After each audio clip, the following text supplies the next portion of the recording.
Hola, soy José Dariel Arcila. En este video les voy a hablar acerca de la funcionalidad del programa ASPIX. Veremos una guía inicial sobre cómo realizar las modelaciones de los sistemas de puesta a tierra y las simulaciones con el programa. Primero les voy a mostrar la instalación del programa. Aquí tengo una carpeta donde descargué el instalador de la página de Sparta Lightning. Ejecutamos el instalador.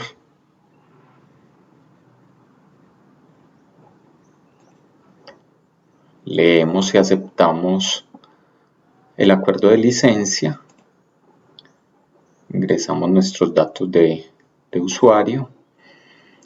Seleccionamos la carpeta donde queremos que se instale el programa. Por defecto se instala en archivos de programa x86, carpeta ASPIX.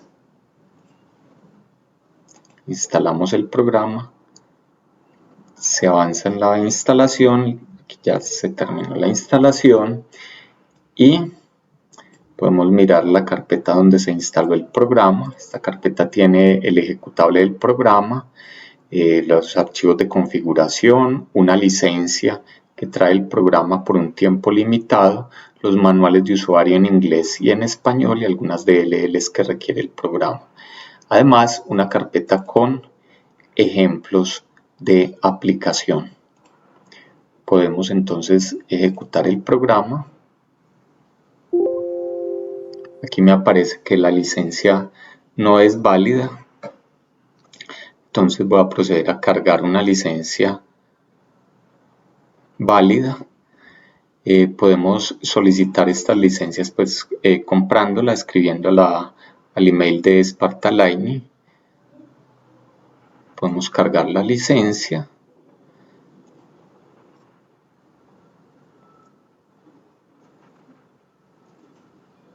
Esta ya es una licencia para uso comercial válida. Le damos OK y nos abre el programa con toda la funcionalidad.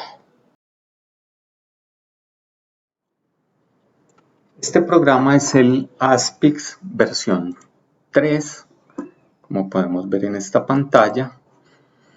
Tiene una funcionalidad nueva respecto a las versiones anteriores y es que permite trabajar en idioma inglés o en español.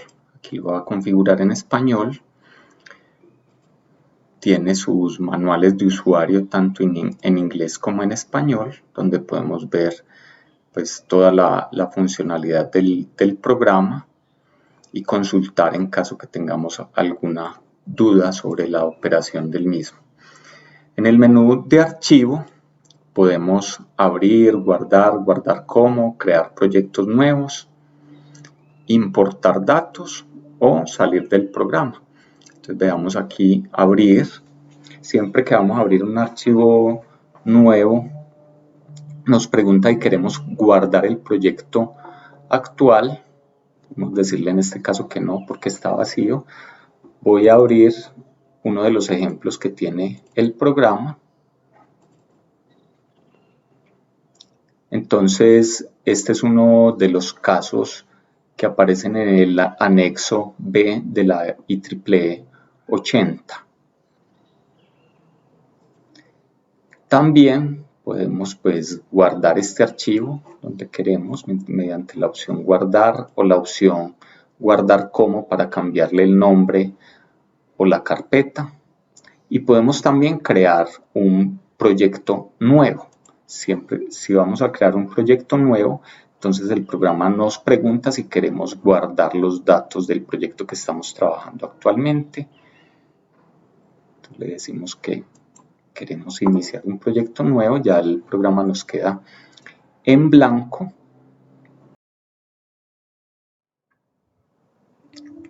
Para la simulación de una malla o de un sistema de puesta a tierra con el programa ASPIX se requiere información general de la simulación, como es entonces la resistividad del terreno, donde se permite ya sea un modelo de resistividad uniforme, en cuyo caso tendríamos estos dos valores de resistividad de capa superior y capa inferior iguales, y un modelo de dos capas, como en este caso, que serían la resistividad de la capa superior y de la capa inferior diferentes. Además, el espesor de la capa superior. El espesor de la capa inferior teóricamente se considera infinito. Además, se puede simular una capa de gravilla de una resistividad alta para aumentar las tensiones de toque y de paso tolerable. Esa resistividad de la capa de gravilla tiene un espesor, normalmente de unos 10 o 20 centímetros. Además, se requiere la duración de la falla tierra, o cuánto tiempo se van a demorar las protecciones pues en despejar esta falla, y esto lo utiliza ASPIX para calcular las tensiones de toque y de paso tolerables. Adicionalmente, para la simulación se requiere conocer cuánta es la corriente que va a circular por la malla de puesta a tierra. Esa corriente es un porcentaje de la corriente de falla a tierra, que puede ser falla monofásica o falla bifásica a tierra. Entonces tenemos la corriente total de falla a tierra, le podemos decir al programa cuánta es la contribución de corriente que viene de las fuentes remotas, que es la que realmente puede circular a través de la malla de puesta a tierra, y adicionalmente podemos decirle si tenemos un modelo de impedancia paralelo equivalente para hacer lo que llamamos la distribución de corrientes a tierra. Si no chequeamos esta opción, quiere decir que toda la corriente de falla a tierra se va a simular como si circulara en su 100% por la malla de puesta a tierra. Cuando chequeamos esta opción, entonces debemos introducir cuál es la impedancia equivalente de ese circuito paralelo, tanto en resistencia como en reactancia, o el programa lo puede calcular, y el modelo es este. De la corriente total de falla a tierra hay una porción que circula a través de la malla y otra porción que circula a través de los cables de guarda, de líneas de transmisión o de los neutros de circuitos de distribución. Entonces, para hacer este cálculo podemos habilitar un circuito.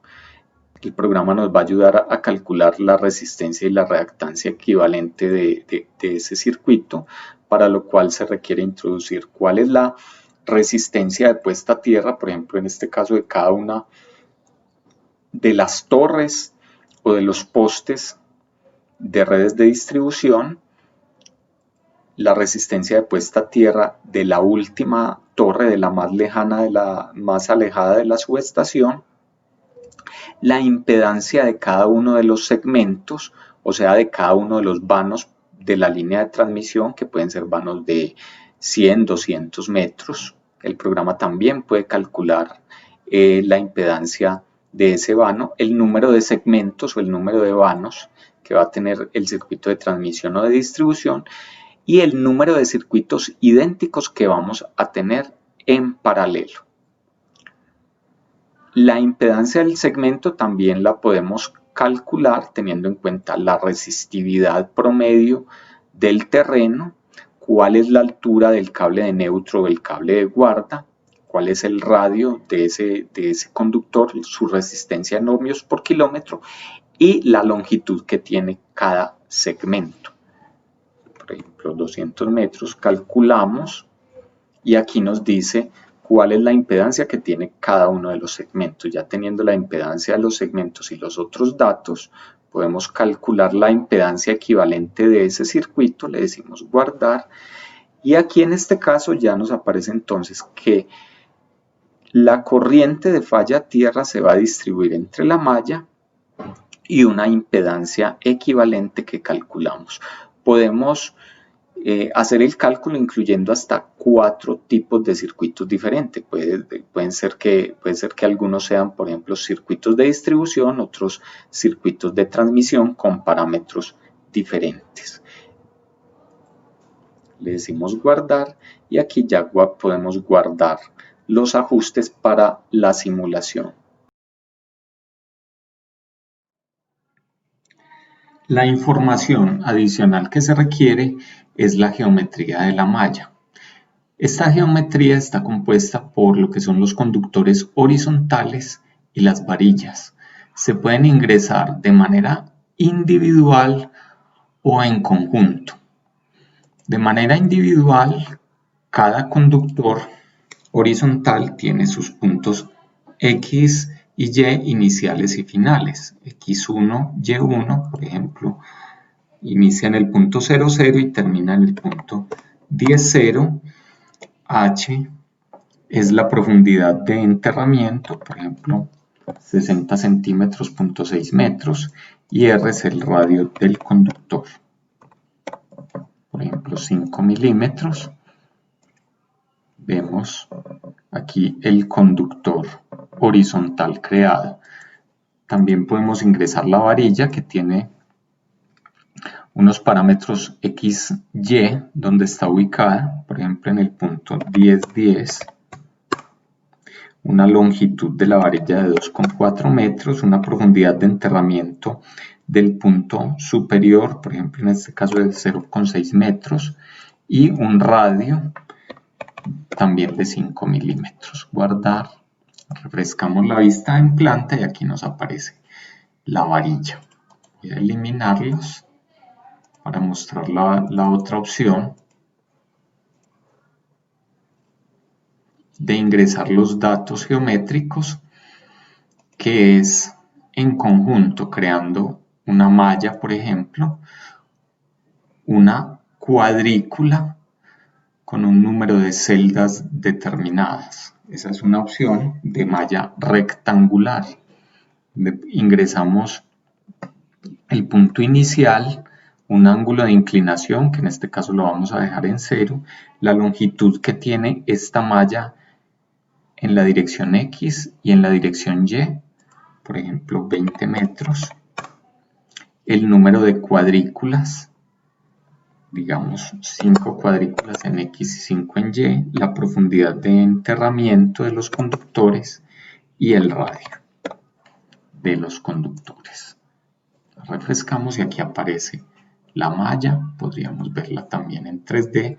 Aquí vemos su profundidad de enterramiento de 60 centímetros, 0.6 metros. Adicionalmente podemos ingresar también otras geometrías, por ejemplo un polígono de cables, que el polígono tiene como punto central uno de los datos y el otro dato es uno de los vértices. Ingresamos centro y uno de los vértices, adicionalmente el número de lados y los datos de profundidad de enterramiento del conductor y el radio. Es muy similar a cómo se ingresaría una estrella de cables, donde decimos el punto central, uno de los vértices, también coordenadas, y el número de conductores que va a tener esa estrella. Adicionalmente, pues también profundidad de enterramiento y radio. También podemos hacer un rectángulo similar a como lo hicimos con los cables, hacer un rectángulo de varillas. Y los datos de entrada pues son muy similares a los datos de entrada de la malla rectangular. Igualmente podemos hacer un polígono de varillas. La otra forma que tenemos para ingresar los datos, voy a eliminar esta malla, es importando los datos de un modelo, por ejemplo en DXF, o también importando las coordenadas XY de cables horizontales y de varillas. En el caso en el cual importamos cables horizontales, todos los cables que importemos, a los cuales le importemos sus coordenadas XY, van a tener un mismo o unos parámetros comunes de profundidad de enterramiento y de radio. Para el caso de las varillas que importemos, vamos a tener como parámetros comunes la profundidad de enterramiento de la parte superior, la longitud de la varilla y el radio. Una opción es, por ejemplo, estos datos traerlos desde Excel con la opción copiar-pegar. Otra opción también es mediante un archivo de texto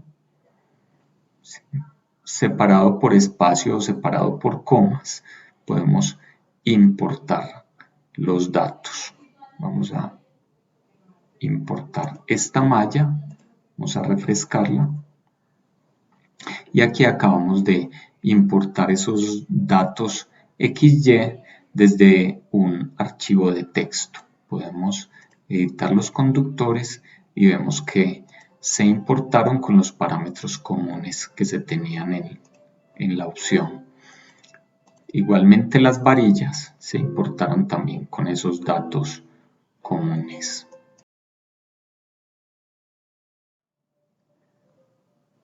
Teniendo los parámetros generales y la geometría del sistema de puesta a tierra, podemos hacer una primera simulación mediante el botón ejecutar.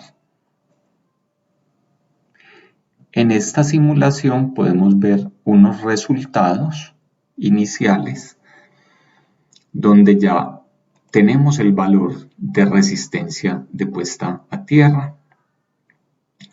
Teniendo en cuenta la corriente, la distribución de las corrientes a tierra y la resistencia de la malla, tenemos la elevación del potencial de tierra o el llamado GPR. ¿Sí? Sabemos también cuánta corriente circula a través de la malla.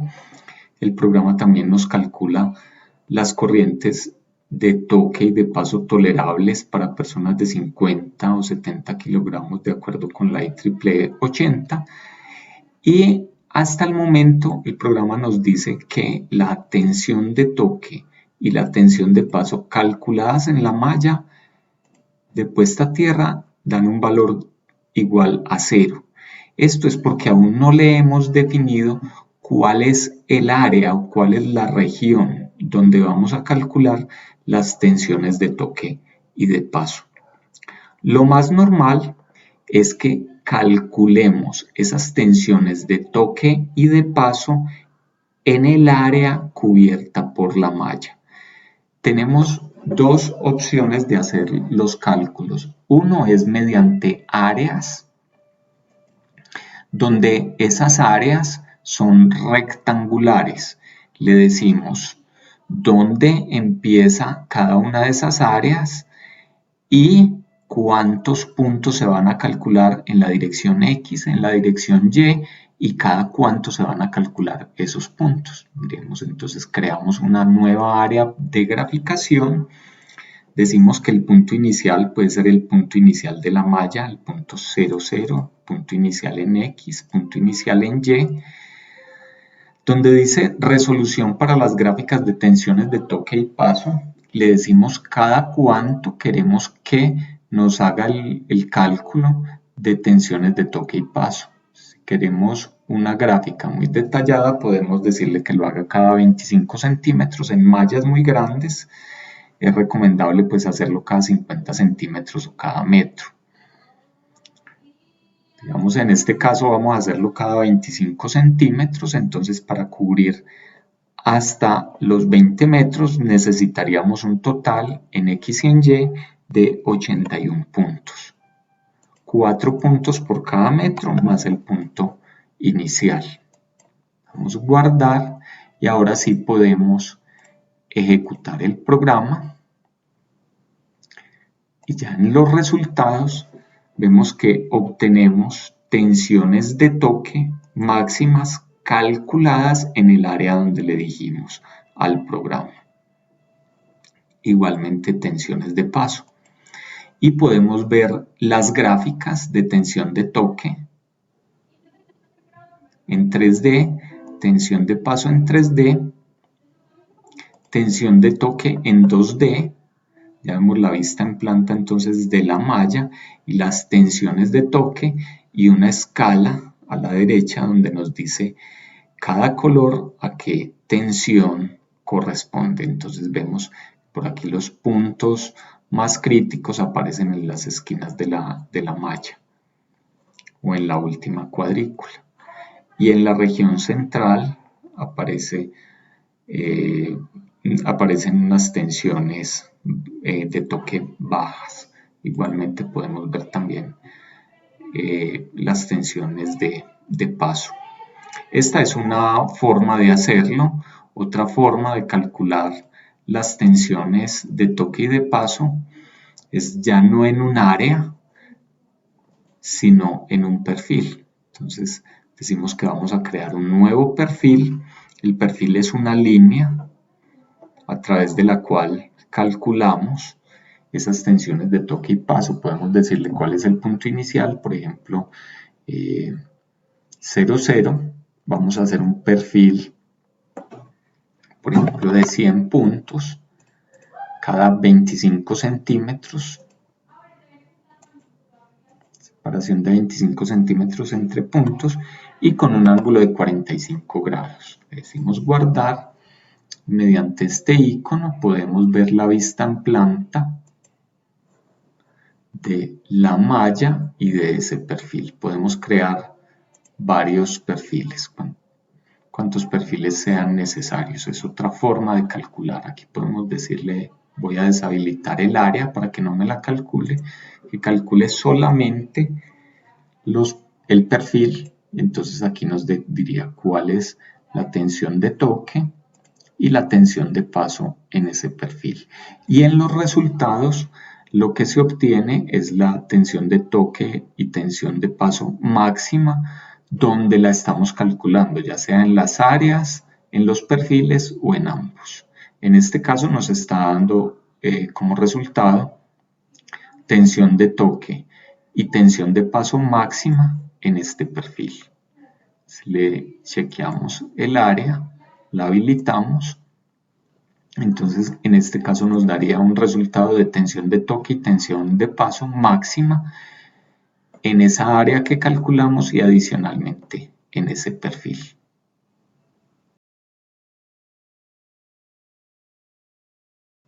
Finalmente, teniendo los resultados de las simulaciones, podemos generar un reporte.